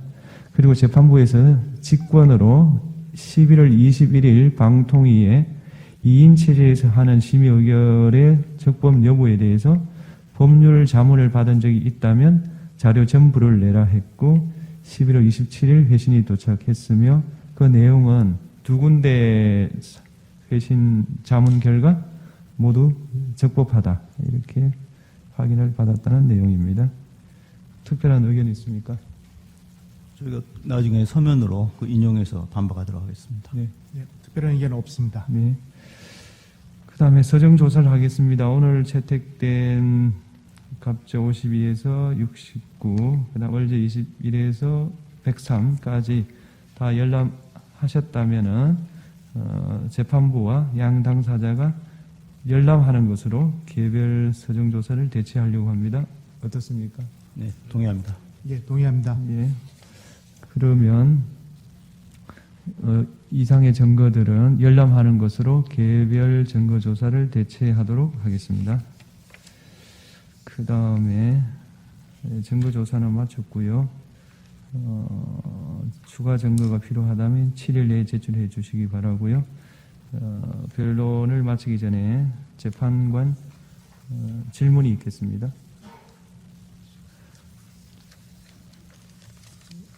청구인과 피청구인 측에 각각 한 가지씩 질문을 하겠습니다. 먼저 청구인께 질문을 드릴게요. 자, 이 사건은 각 의결의 적법성 여부 관련해서 의견이 팽팽하게 대립하고 있습니다. 청구인은 방통위 심의 의결을 위한 의사 정족수가 방통위법에 정해져 있지는 않지만 민주주의 다수결 원리에 따를 때 2인의 구성원만으로는 합의제 행정기관에 의한 심리를 할 수 없고 최소한 법정 위원수 5인의 과반인 3인의 구성원이 필요하다고 주장합니다. 그런데 각급 합의제 행정기관에 대한 헌법재판소의 사실조회 결과에 의하면 대부분의 경우 의사 정족수를 제적위원을 기준으로 해서 그 과반수 또는 3분의 1 이상으로 정하고 있음을 알 수 있었습니다. 합의제 의결 기관의 경우에는 제적위원 과반수 출석을 의사 정족수라는 것이 일반적이다 하는 주장도 있을 수 있을 것 같습니다. 방통위의 경우 앞서 말씀드린 합의제 행정기관들의 사례들에 비추어 제적위원을 기준으로 하면 제적위원 전원이 출석했으므로 의사 정족수에도 문제가 없다라고 볼 수 있지 않을까요? 방통위의 경우에만 법정위원을 기준으로 의사 정족수를 정해야 되는 특별한 이유가 있습니까? 네, 답변하겠습니다. 지금 그 직권으로 헌법재판소에서 보내신 그 사실조회 회신을 보면 의결 정족수만 그 법에 규정된 기관의 경우에도 정원의 과반수에 미달된 인원으로 의결한 적이 없다라고 대부분 거의 모두 제가 보기로는 회신한 것으로 알고 있습니다. 그거는 의사 정족수를 별도로 규정하지 않더라도 그 정원의 과반수 이하의 위원만으로 구성된 의결 자체는 상정하지 않고 있다라는 것을 전제하고 있다. 저희는 그렇게 생각하고요.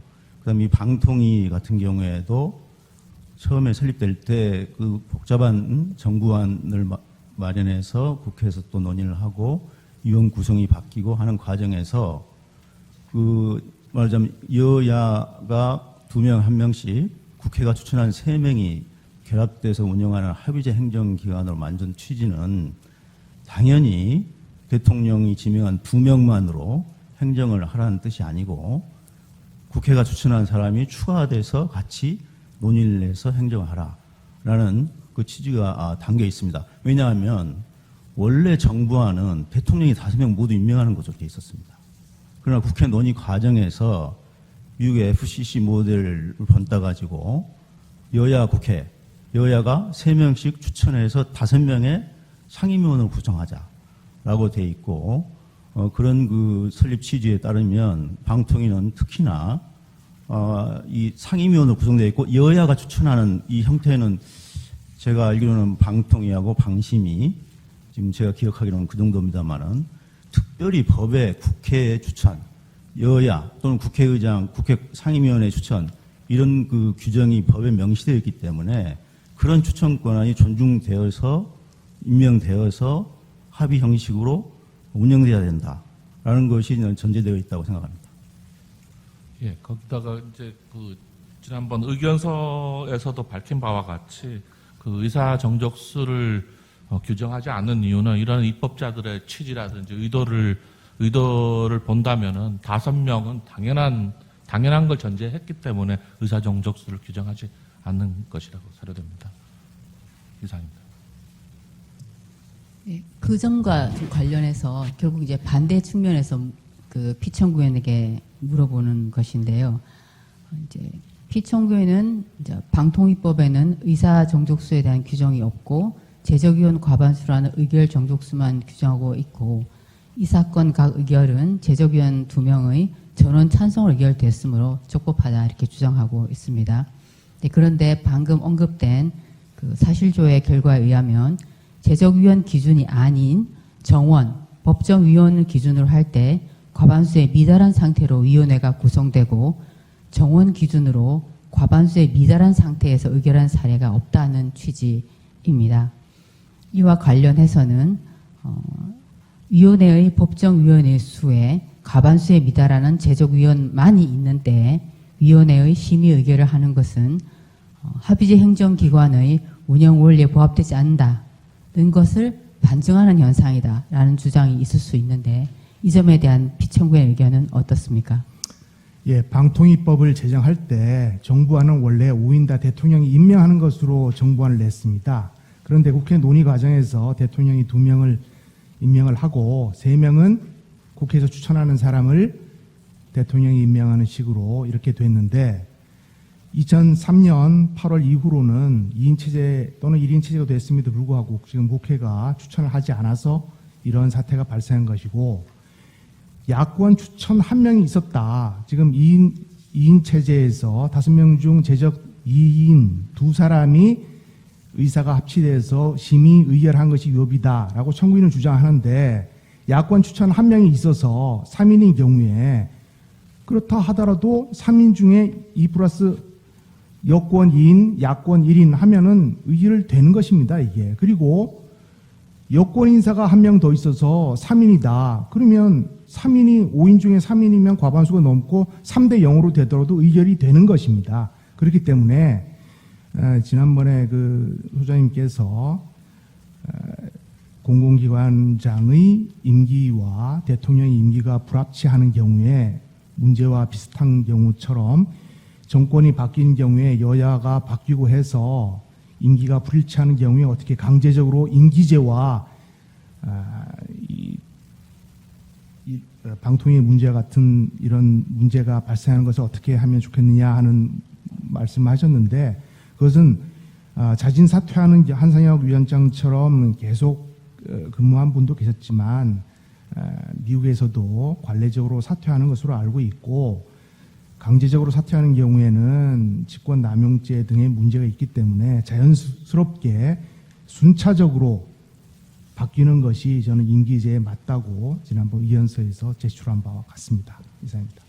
지금 말씀하신 그런 답변 중에 어떤 정치적인 이유 또는 왜 2명이 남을 수밖에 없었는지에 대한 그런 이유를 배제하고 그냥 절차법적으로만 그 정원이 있는 경우에 그 정원의 과반수에 미달하는 사람만으로 위원이 존재하는 경우에 그러한 상태에서 의결을 해도 절차법적인 문제가 전혀 없겠느냐.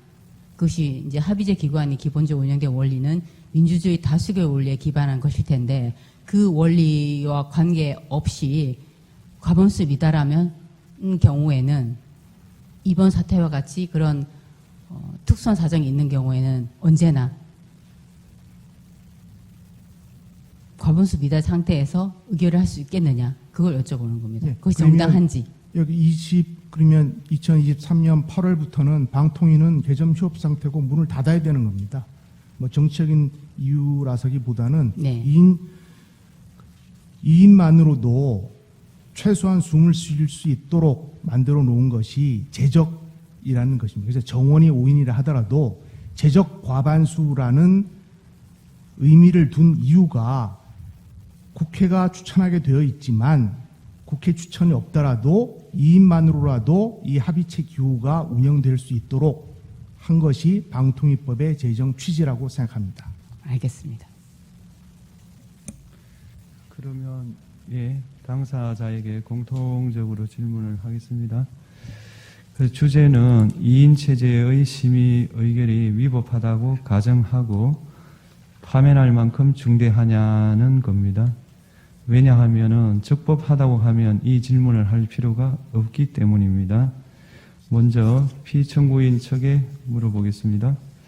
국회가 방통위원 추천을 거부하고 있다면은 권한쟁의와 같은 법적 조치를 통하여 그 시정을 구할 수는 없었습니까?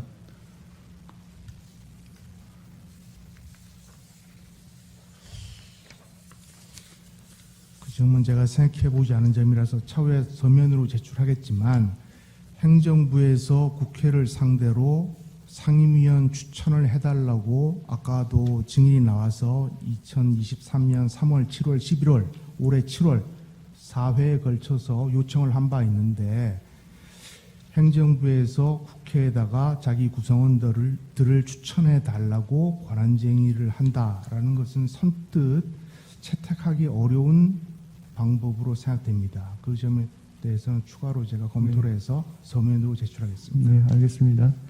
피청구인은 박문진 이사, KBS 이사의 임기가 만료되는 점을 들어서 이사 선임 의결이 시급하다 이렇게 주장을 합니다.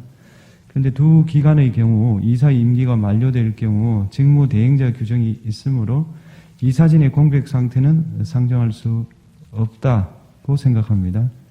그렇다면은 피청구인이 취임 당일 박문진 KBS 이사 교체를 통해서 공영방송을 장악하려는 의도에서 위험을 무릅쓴 것으로 평가될 여지가 생깁니다. 그에 대한 책임을 져야 하는 것은 아닙니까?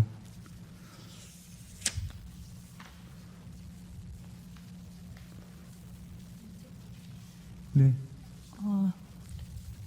KBS 이사회와 박문진 이사회 구성과 관련해서는 전임 위원장들 이동관 위원장, 김홍일 위원장, 전임 위원장 때부터 쭉 일정이 절차가 진행이 되어 오고 있었습니다. 아까 언급된 대로 83명에 이르는 그리고 EBS도 마찬가지입니다만 83명에 이르는 인사들이 신청을 했고 그 절차를 기다리고 있던 상황이었습니다. 물론 사회적으로는 취임 첫날 그렇게 할 필요가 있었겠느냐, 긴급성이 있었겠느냐 이렇게 질문을 하기도 하십니다만 그것이 7월 31일이든 8월 1일이든 아주 긴급하게 저희가 결정해야 될 사항이라고 저희는 생각했고 쭉 진행해 오던 절차였기 때문에 저희는 그 절차에 따라서 진행을 하는 것이 마땅하다고 생각했습니다. 물론 지금 소장님께서 말씀하신 대로 예를 들어서 박문진의 경우에는 후임 이사가 선임이 되지 않을 경우 현재 이사가 계속 할 수 있다라는 그 규정을 말씀하실 수도 있겠지만 굳이 현재 이사가 계속 할 수 있을 만한 당위성보다는 임기가 다 된 이사를 선임하는 것이 마땅하다 그렇게 판단했습니다. 네, 그렇다면 그렇게 생각하셨다면 방통위가 위임 체제에서 한 결정에 대해서 서울행정법원이 집행정지를 했고요. 그 다음에 행정처분이 취소된 사례도 있습니다. 제가 확인한 것만 해도 총 3건인데 이에 따른 이 결론이 어떻게 될지는 모르지만 이에 따른 사회 경제적 비용은 누군가 지불해야 되는 거 아닙니까?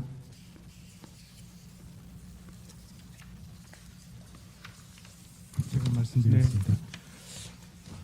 박문진 이사 임기가 8월 12일인데 7월 31일 날 임명된 당일날 박문진 이사를 임명한 것이 문제라고 하시는데 그러면 2, 3일 있다가 선임하면 그게 더 큰 문제가 됩니까? 그러면 2주일도 남지 않았는데 후임자를 선정을 해줘야 이게 박문진 이사 같은 사람들이 변호사나 교수나 언론에 관계되는 사람들이 임명이 됩니다. 그러면 나가는 사람도 그렇고 지금 새로 임명되는 사람도 그렇고 교수 같으면은 2학기에 강의를 다른 사람한테 맡겨야 되고 변호사는 있는 사건을 다른 사람에게 위임을 하거나 재분배를 배당을 다시 해야 되는 것이고 다른 일을 하는 사람은 생업을 접어야 되는 겁니다. 그러니까 최소한 한 달 전에는 임명을 해줘야 나가는 사람이나 들어오는 사람이나 원활하게 업무 인계 인수가 되는 것이지 12일밖에 남지 않은 사람을 이제 임명을 해서 그 절차를 순리대로 가기로 하기 위해서 임명을 했는데 그게 잘못된 것이고 지금 3인이 임명되지 않은 상태에서 후임자가 있다고 계속 이렇게 늘어지는 것이 적법한 것이었는지 거기에 대해서 저는 좀 의문입니다. 그거는 행정부가 법률 해석을 독점할 때 생각할 수 있는 거예요. 법률에 대한 해석이 행정부 다르고 국회가 다르잖아요. 그런데 그에 대한 최종 권한은 법원이 갖고 있는 거 아니에요. 근데 법원에서 적어도 1심 판결에 의하면 2인 체제 의결이 위법하다는 거예요. 그렇다면 위법한 걸 함으로 해서 취소되고 2심 대법원까지 감으로 해서 방통위원회 구성이 빨라지는 게 아니고 더 늦어져요. 그거는 생각 안 하십니까?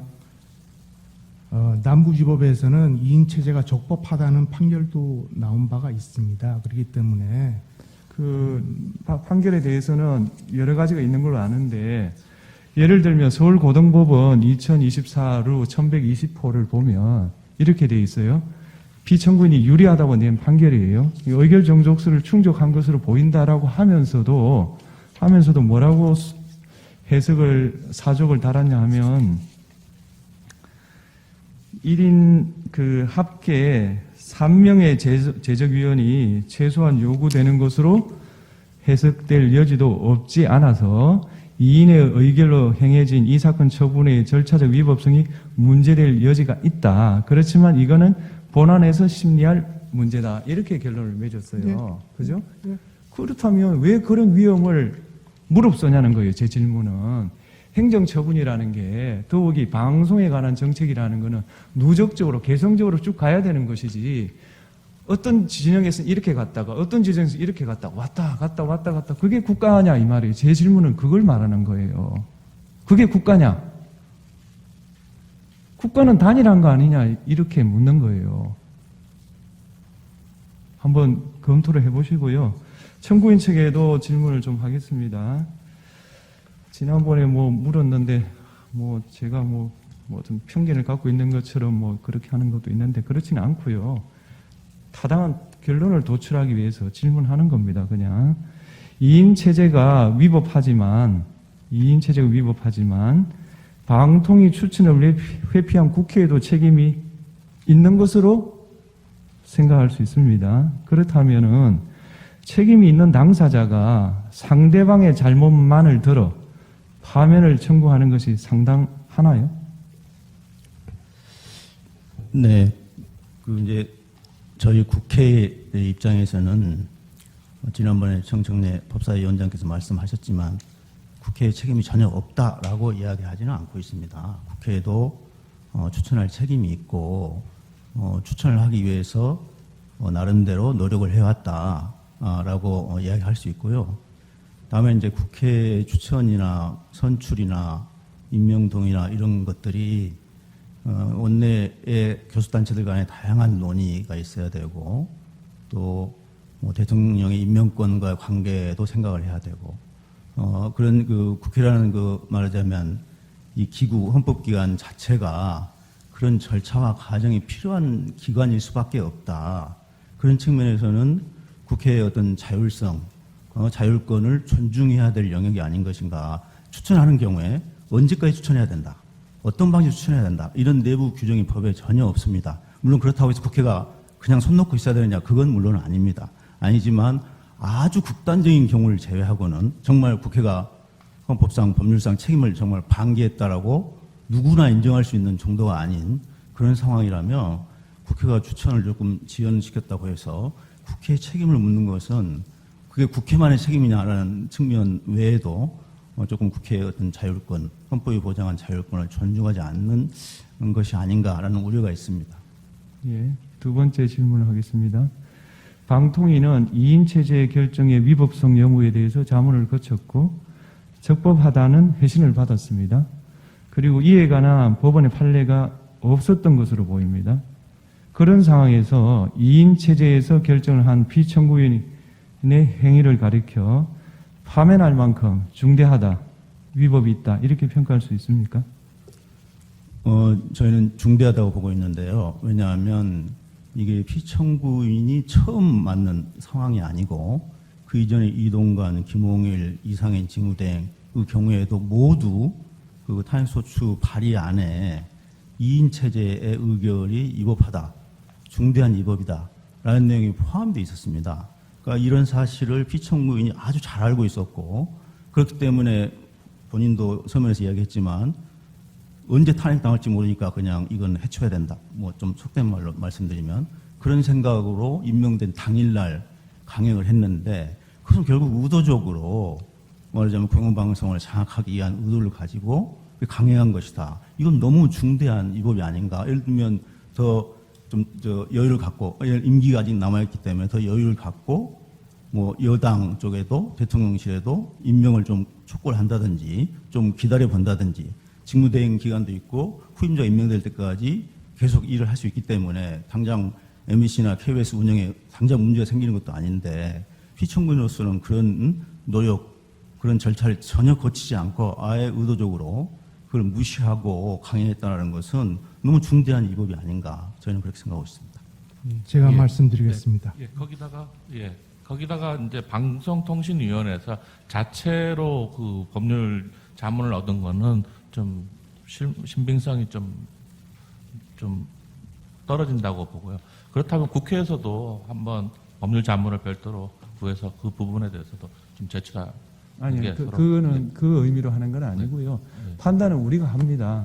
근데 피청구인 입장에서 어떤 행위를 하기 전에 판단에 이르게 된 과정이 사회통념상 받아들일 수 있는 범주 내에 있나 밖에 있나를 판단하기 위해서 법적인 자문을 거쳤냐라고 질문한 겁니다. 지금 와서 어떤 결론이 난다는 거와는 상관이 없는 거죠. 다음 세 번째 질문입니다. 2인 체제에서 한 의결이 위법하다면은 서울행정법원이 이를 취소하거나 또 방통위가 5인 체제를 완성하여 직권으로 취소함으로써 헌정 질서는 상당 정도 회복될 수 있는데 피청구인의 파면까지 나아가야 합니까? 지금 그러니까 저희가 보기에는 좀 전에 말씀드린 거하고 비슷한 맥락이긴 합니다만은 피청구인이 기본적으로 저희가 보기에는 국회가 보기에는 어떤 방송 공영방송 장악에 대한 의도를 가지고 박문진 KBS 이사를 임명을 했고 그 이사들이 MBC와 KBS의 경영진을 교체하고 그 교체된 경영진을 통해서 말하자면 방송 보도 프로그램 제작에 개입하고 뭐 보도를 못하게 한다든지 프로그램 제작을 못하게 한다든지 또는 아예 뭐 불방시킨다든지 그런 그런 전례가 지난 10여 년 동안 저희가 경험을 했기 때문에 저희가 굉장히 헌법이 보장한 방송의 자유를 본질적으로 침해할 수 있는 그런 행위다라고 생각하고 있고요. 또 무엇보다도 피청구인이 KBS, MBC, EBS의 정상화라는 표현을 쓰고 있습니다. 그럼 본인은 기본적으로 현재 KBS, MBC, EBS가 비정상이다라고 생각하고 있다는 것인데요. 정상, 비정상은 누가 판단합니까? 그런 어떤 피청구인의 편향된 인식이 이 2인 의결, 공영방송 이사 선임을 강행한 그 밑바탕에 깔려 있다. 저는 그렇게 생각하고 있습니다. 예. 국회하고 행정부는 지금 해석이 다르고, 뭐 그런 입장인데, 통합이라는 것은 자기 진영에게 적용되는 권리가 상대방에게도 적용될 때만이 통합이 가능하고 그 통합의 그 매개는 현재 헌법과 법률에 기초할 수밖에 없다 생각합니다. 그래서 이 헌법재판소는 그런 작용을 통해서 통합이 될 수 있도록 애를 쓰고 있다 이 말씀을 드립니다. 오늘 변론 절차는 이걸로 마치고 오늘 소장님 제가 한 말씀 아까 드리려고 했는데 못 드리겠습니다. 방통위에서 내부 자문을 거쳐서 몇 군데에서 아마 2인 체제가 위협하지 않다라는 그러한 법률 자문을 거쳐서 그에 따른 조치를 취한 것으로 보이는데 이에 따른 명백한 판결은 없다 하더라도 국가배상법에 의하면 공무원이 법률 행위를 함에 있어서 내부 전문가로부터 의견을 거쳐서 한 경우에는 국가배상 책임이 인정되지 않는다라는 그런 판결이 있음을 제가 지난번 의견서에서 제출한 바 있습니다. 예. 질문하시죠. 성부인 쪽에 예. 지금 그 전에 그 위원장이었던 그 이동관 위원장이 이제 탄핵소추안 발의 후에 자진 사퇴했고요. 그리고 이제 그 다음 위원장이셨던 김홍일 위원장도 탄핵소추안 발의 후에 자진 사퇴하셨고, 이제 그 다음에 이제 그 직무대행자로 일을 했던 이상인 직무대행자도 탄핵소추안 발의 후에 자진 사퇴하셨어요. 그런데 이제 그 지금 피청구인의 경우는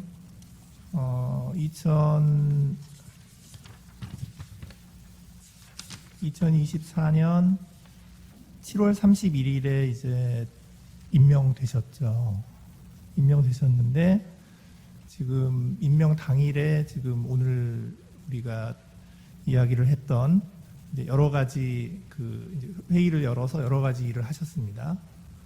그리고 나서 바로 다음 날 이제 국회에서 피청구인에 대한 탄핵소추안이 발의됐습니다. 2024년 8월 1일. 그러면 이제 피청구인께 제가 여쭤보는 거는 그 피청구인은 이 탄핵소추안이 발의될 거라는 거를 미리 예상을 하고 7월 31일에 이런 전체회의 소집해서 이런 것들을 하신 것인지, 아니면 뭐 그 전혀 그거하고 관계없이 이런 회의를 하신 것인지 하는 걸 좀 묻고 싶습니다. 예, 아까 제가 인용한 그 기사 중에서 최민희 위원장, 현재 과방위원장이 사퇴 당시의 상황을 설명했을 때 이동관도 탄핵하라, 국민의힘과 절대 타협하지 마라, 이런 맥락에서 이게 그 국회 추천 3인이 쉽지가 않겠구나라는 생각은 계속했고요. 그게 이동관 위원장이 2023년 12월까지 근무를 했고, 김홍일 위원장이 2024년 1월부터 업무를 시작을 했습니다마는 국회에서 추천하는 3인이 언제 올지 그 시일에 대한 확신이 없었고, 그동안에 수없이 제가 그 탄핵 위협성 발언도 있어서 심적 압박감은 느낀 것은 사실입니다. 그러나 그것이 7월 31일에 저희가 공영방송 이사 선임을 한 이유는 아닙니다. 왜냐하면 8월 12일로 임기가 다가왔기 때문에 이거는 마땅히 해야 할 절차다. 방송통신위원회가 2인 이상 상임위원회 요청으로 회의를 소집할 수 있고, 위원장 단독의 요청으로도 위원회를 열 수 있다. 그 규정이 있기 때문에 저는 위원장으로서 마땅히 해야 할 일을 한다고 생각하고 했던 것입니다. 12일, 30일 앞으로 임기가 다가왔었습니다. 예, 알겠습니다.